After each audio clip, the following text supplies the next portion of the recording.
आज मी तुम्हाला कैरी टाकून ओल्या खोबऱ्याची चटणी बनवून दाखवणार आहे। त्यासाठी मिक्सरचं भांडं घेतलेलं आहे आणि अर्धी वाटी ओलं खोबरं घेतलेलं आहे।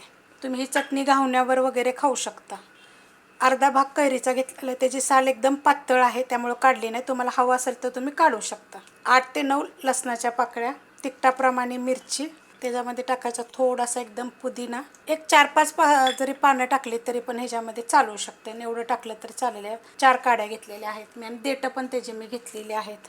कोथिंबीर, छोटा अर्धा चमचा साखर, चवीप्रमाणे टाकायचं मीठ, छोटा अर्धा चमचा त्याच्यामध्ये मी जिरं टाकणार आहे। ही जी जिरं आहे ना भाजलेलं वगैरे नाहीये, ह्याच्यामध्ये थोडंसं पाणी टाकून मी बारीक करून घेणार आहे। पाणी टाकून मी थोडंसं बारीक करून घेतलेलं आहे। हे अजून पण थोडंसं पातळ करू शकता। हे तुम्ही चटणी इडलीवर खाऊ शकता, घावण्यावर खाऊ शकता, आपलं असं जेवताना पण तोंडी लावायसाठी चपाती भाकरीवर पण तुम्ही खाऊ शकता। त्या गरमीच्या दिवसात अशा पद्धतीनं करायची आणि कैरी टाकून करायची। आपण हमेशा चिंच वगैरे टाकून करतो ना, आपण कैरी टाकून करायची। तर हे वाडग्यामध्ये मी काढून घेते चटणी मी काढून घेतलेली आहे। तडक्या पॅनमध्ये 2 चमचे मी तेल गरम करून घेतलेलं आहे। त्याच्यामध्ये मोहरी, जिरं, थोडीशी टाकायची हिंग पावडर, कढीपत्ता, तुम्ही ह्याच्यामध्ये 4 दाणे मेथीचे पण टाकू शकता।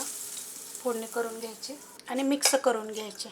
अशा पद्धतीत झटपट चटणी बनवायची आणि कैरीची खूप चविष्ट लागते बरं का। एकदा करून बघा अशा पद्धतीनं। तुम्ही काय वेगळ्या पद्धतीनं करत असाल तरी पण मला कमेंट करून सांगा। रेसिपी आवडली तर लाईक करा, सबस्क्राईब करा, कमेंट करा आणि शेअर बी करा।